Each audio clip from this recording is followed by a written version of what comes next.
যে স্ত্রী যতই আকর্ষণ হবে তার শরীর ততই সহবাসের কামড় হবে। এই ধরনের মহিলারা সহবাস করতে ভালোবেসে থাকে।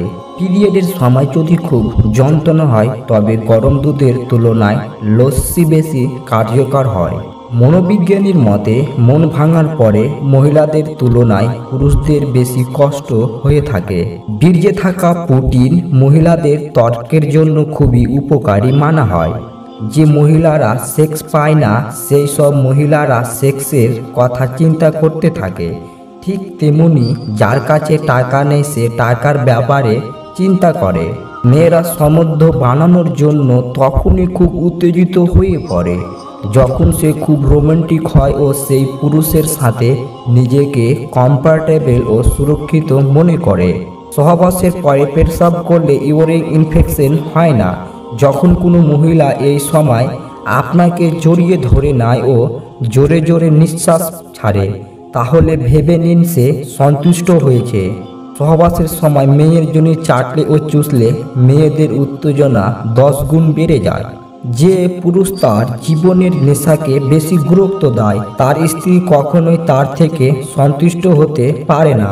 মেয়েরা পুরুষদের তুলনায় বেশি সেক্সের ইচ্ছা রাখে, তবে তারা এটি কাউকে বলতে পারে না। পুরুষদের শুকানো যোনির মধ্যে 5 দিন পর্যন্ত জীবিত থাকতে পারে।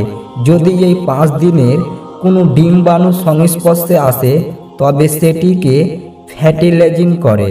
যদি কোনো মহিলা আপনার সামনে তার কাপড় খুলে তখন সে তার আদর সংকট খুলে ফেলে।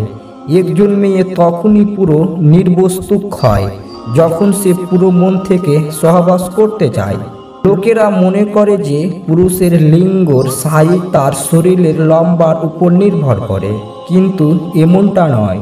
সাইকোলজির মতে মহিলা যদি প্রথমবার সম্বন্ধ বানায় তাহলে তার খুবই ব্যথা অনুভব হয়। বেশিরভাগ মেয়েরা মিথ্যা কথা বলা পছন্দ করে না। একটি রিসার্চে দেখা গেছে মেয়েরা একটা জিনিস নিয়ে বেশি মাথা ঘামায়।